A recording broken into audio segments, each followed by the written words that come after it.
आपने हम सबको इस तरह से यहाँ क्यों बुलाया? सारा खर्चा बढ़ाने के लिए भैरों।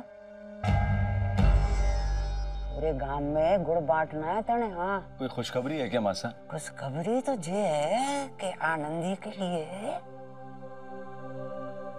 सिब ने हाँ कर दी।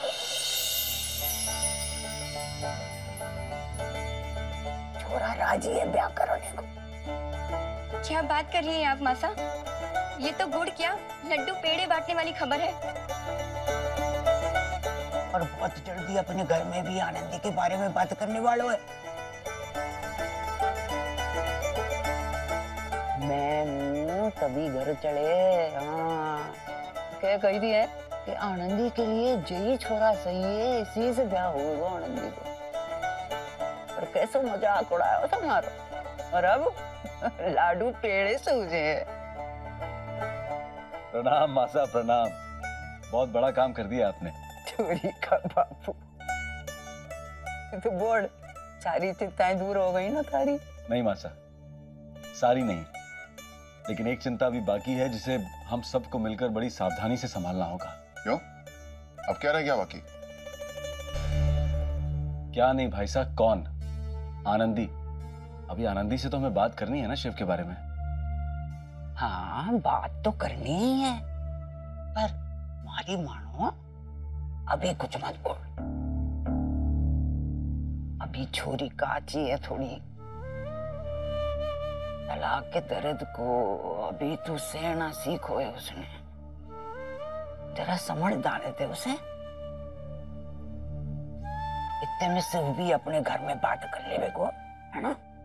उसके बाद आनंदी से जो बात छेड़ेंगे। आशा, लेकिन मुझे लगता है कि आनंदी को समझाना इतना आसान नहीं होगा। ऐसो ही शिव को लेके भी लागो थो ना छोरा, पर देवी माँ की कृपा है। मैं बोल के शर्मिंदा हूँ, इससे पहले छोरे ने गर्दन हिला दी। और ऐसे ही मुझे भरोसा है कि अपनी आनंदी भी गर्दन हिला देवेगी।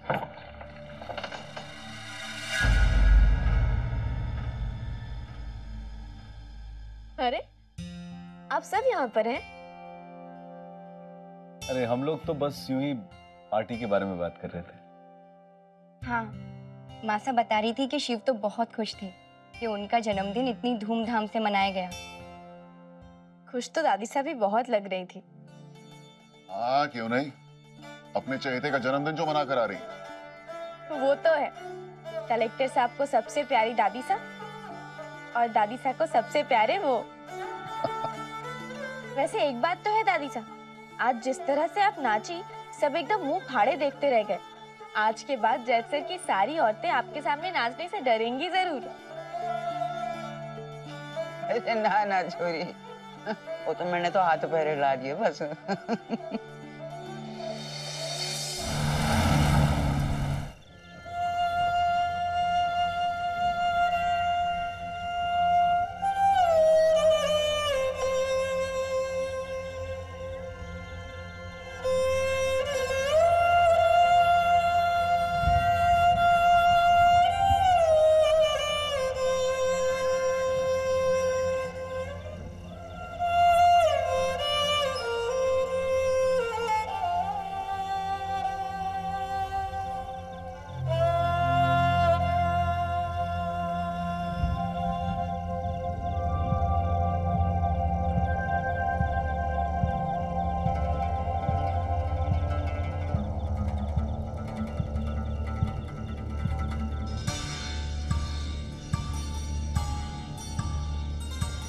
खाएगा क्या?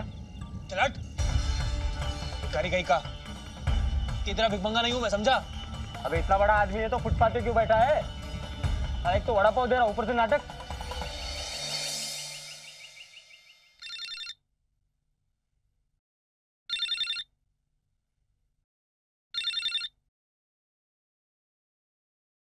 Hello. Hey Racy boy, wish you a belated happy birthday. हे आशी, तो फाइनली तुम्हें मुझे बर्थडे विश करने की याद आ ही गई। भूल गई थी ना? Shut up. तुम्हें लगता है तुम्हारा बर्थडे और मैं भूल जाऊं? In fact, मैंने एक वीक पहले याद रख के तुम्हें बर्थडे विश करने के अरेंजमेंट्स किए थे। या आई नो, मेरा बर्थडे गिफ्ट आनंदी के हाथों पहुंचाकर, राइट? उसने दिए तुम्हें gift? So sweet. How did you like it? बिल्कुल तुम्हारी तरह, स्टूपिड सा। What? Just kidding. बिल्कुल तुम्हारी तरह प्यारा सा। वो तो होना ही था। My choice. और मेरी choice हमेशा बड़े प्यारे प्यारे से होते। Anyways, how was your birthday party last night? जल्दी सर, या फिर अपने बर्थडे के लिए अकेले गाना गाए? बिल्कुल नहीं। You know what? दादी जी ने मेरे लिए एक सरप्राइज पार्टी अरेंज की थी। पूरा गांव आया था। You know, lots of music, traditional dance, मस्ती, खाना, you name it and it was there. And you know what? इन सब के बीच में दादी ने मुझसे एक ऐसा सवाल पूछ लिया कि मेरी तो बोलती बंद हो गई। I went speechless. ऐसे क्या पूछे? उन्होंने मुझसे पूछा कि क्या मैं आनंदी से शादी करूंगा।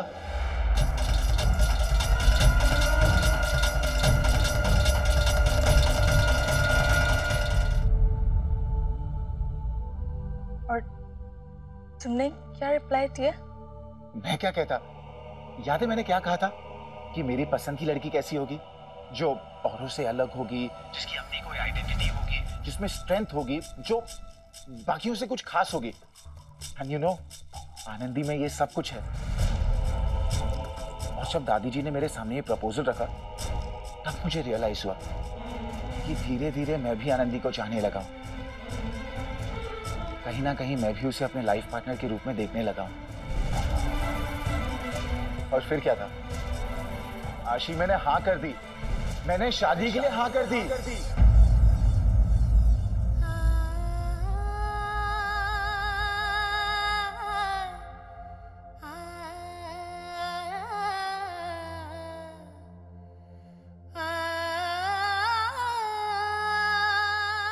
Wow. Congrats, sir. That's an incredible news. Ashi एक second, just one sec hold. Sir good morning. Sir वो कमिश्नर साहब लैंडलाइन पर है, आपसे कुछ जरूरी बात करनी है। ठीक है, तुम चलो, मैं आता हूँ। Okay sir. आशी, I'll call you back.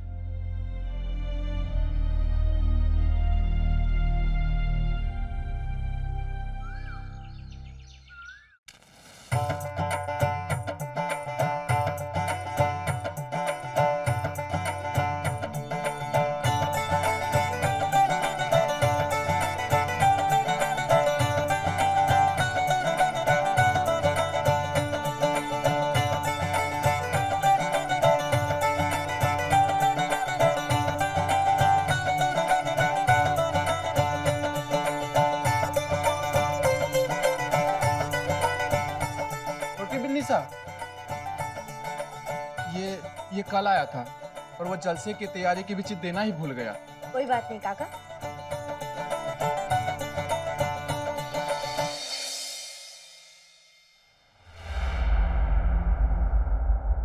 Shrimati Anandi Singh, आपके द्वारा परिवार विवाद निपटारा न्यायालय में प्रस्तुत तलाक के आवेदन के विषय में आपको सूचित किया जाता है कि आपके और आपके पति जगदीश सिंह के बीच तलाक के मुकदमे की अंतिम पेशी दिनांक 7 जुलाई प्रातः 10:30 बजे तय की गई है, जिसके पश्चात दोनों पक्षों की आपसी सहमति से कानूनन तलाक मंजूर कर दिया जाएगा।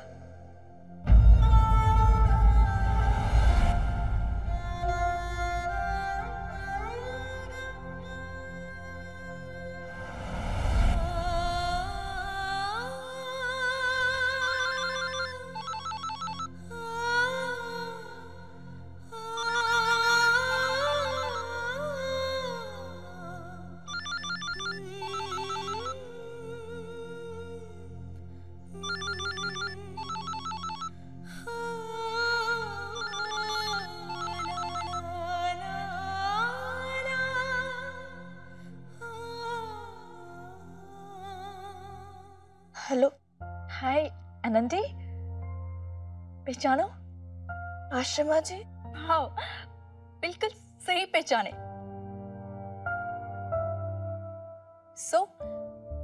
कैसे थे शिव के बर्थडे पार्टी? आपका दिया हुआ तोहफा दे दिया था मैंने कलेक्टर साहब को। Thanks a ton for that. पर आनंदी, तुमने जो शिव को दिए, उसके सामने मेरा गिफ्ट तो एकदम फ्लॉप शो हो गया ना। मैंने कलेक्टर साहब को कुछ भी नहीं दिया आशिमा जी। कम ऑन आनंदी, किसी को पता चले कि वो जिससे प्यार करते हैं उसी से उसकी शादी होने वाली है, वो उसकी लाइफ पार्टनर बनने वाली है, इससे बड़े गिफ्ट और क्या हो सकते हैं उसके लिए? क्या मतलब? समझी नहीं मैं समझी। टिपिकल इंडियन दुल्हन, शर्माई शर्माई, इनोसेंट सी। और तुम कितना भी छुपाती रहो आनंदी, तुम्हारी क्यूट सी स्वीट सी सीक्रेट मुझ तक पहुंच गई है। शिव ने मुझे बताया था कि कैसे कल दादी जी ने उसके सामने तुम्हारे और शिव की शादी के प्रपोजल रखे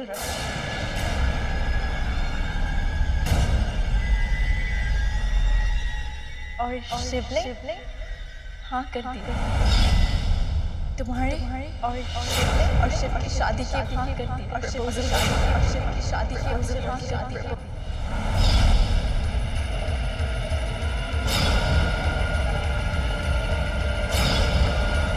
आनंदी,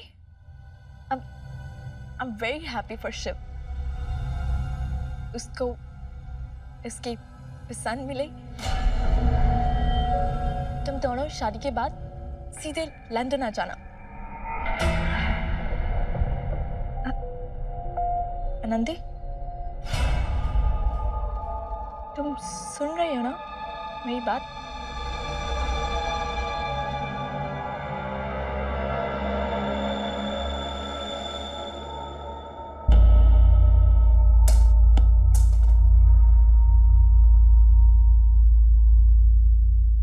जो थारे हाथों से बढ़िया बन सके बना दे जल्दी से। ये लीजिए दादी साहब। मने कहीं देवे जे तू शिव के लिए अपने हाथ से परोसना शिव को। ये पढ़ ले। वो कलेक्टर साहब है ना, तो तने भी उसके सामने सरपंचनी जैसी लगनी चाहिए। सर ये सब तैयारियां किस लिए? कोई आ रहा है हमारे घर? शिव जी। आपने शिव को बुलाया? वो कलेक्टर को? हाँ, कलेक्टर को। छोरी, वहां जाके बैठ। हलवा तो परोस। इतने शौक से बनाए हो आपके लिए और वही थाली में ना है। तो रोज सुबह सवेरे घूमना चाहिए, कसरत होवे बहुत जरूरी है अच्छी सेहत के लिए।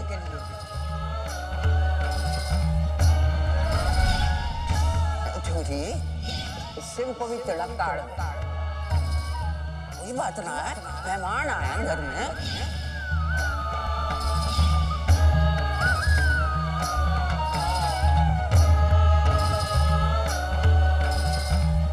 लगता है कि हमारे कलेक्टर साहब को ना पसंद करती है। खबरदार जो आगे से ऐसी बेकार की बातें की हमारे सामने, और शिव के सामने तो बिल्कुल भी ना। जाने क्या समझ ले बेगो, मतलब बड़ी समझ ले बेगो तने। हाँ, वो कलेक्टर साहब की दोस्त है ना आशिमा, उसके लिए बना रही। उस लपुंदरी के लिए क्या जरूरत है अपनी आंखें फोड़ने की? कौन से रिश्तेदार लागे वो तारी? वो बहुत अच्छी लड़की है और कल जा भी रही है। तेरी माँ का लाख शुक्र, छुट्टी मिल जाएगी शिव को उस चिपकड़ी से। आज शिव का बर्थडे है ना, हैप्पी बर्थडे, उसी की तैयारी करो।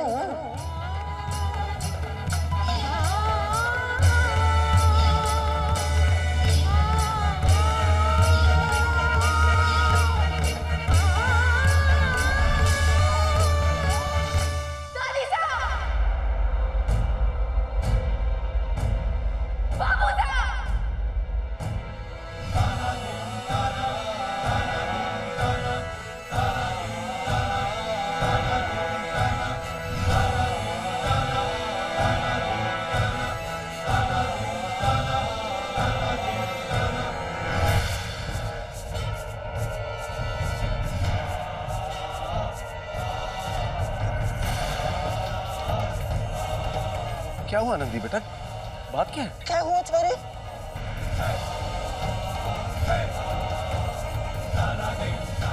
क्या बात है?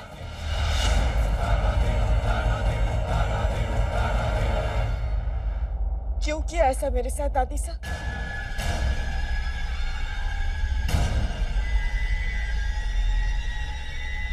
मैंने क्या किया?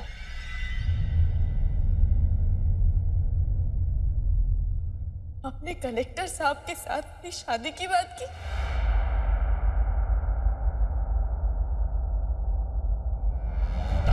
क्यों दादी सा? क्यों?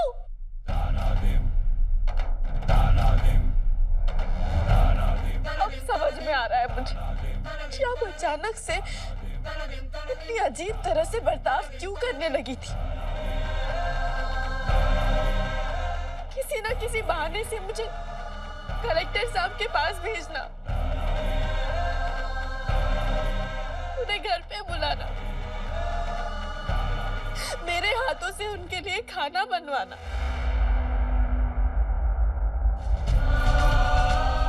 मेरे कपड़ों पर ध्यान देने लगी आप। अचानक से ये देखने लगी कि मुझे कैसे रहना चाहिए, मुझे क्या पहनना चाहिए। जबरदस्ती मुझे सुबह की सैर के लिए भेजना, उसी मैदान में जहां कलेक्टर साहब आते हैं हर सुबह। अब ये सब कुछ जानबूझकर करती रही दादी साहब। मैंने वही किया जो आपने कहा मुझसे। पता है दादी साहब, एक बार भी मेरे मन में शक नहीं आया कि इन सब के पीछे कारण क्या हो सकता है। क्योंकि आप पर बहुत भरोसा करती हूँ मैं दादी साहब, आप सब पर।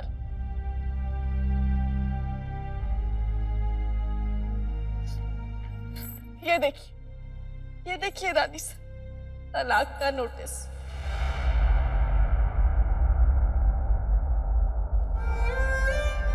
एक तरफ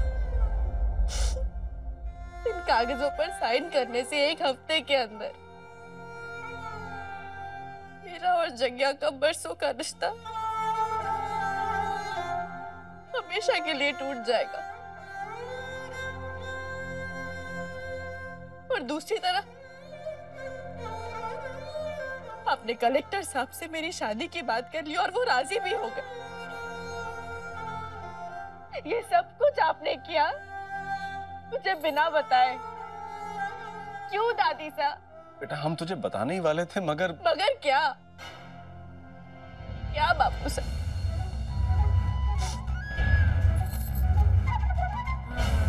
इसी घड़ी का इंतजार कर रहे थे ना आप सब?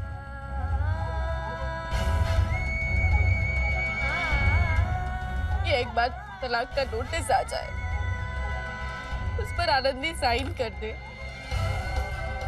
7 से 8 दिन के अंदर मेरा तलाक हो जाएगा और तुरंत आप सब मेरी शादी करवा देंगे।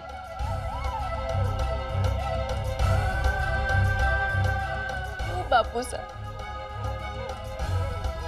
वो तो लंदन से आशिमा जी का फोन आया मुझे बधाई देने के लिए।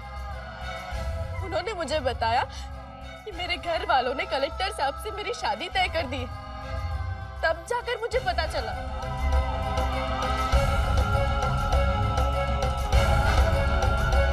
मुझे लेकर इस घर में इतना सब कुछ चल रहा था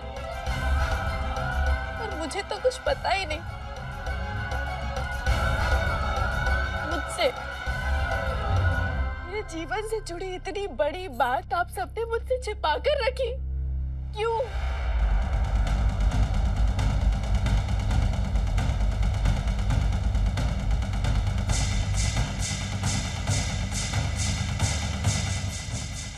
अक्सर बुजुर्ग यह मानकर ही चलते हैं कि नई पीढ़ी उनकी बात से इनकार कभी नहीं कर सकती। यही कारण है कि नई पीढ़ी की विपरीत प्रतिक्रिया मन में अशांति पैदा कर देती है।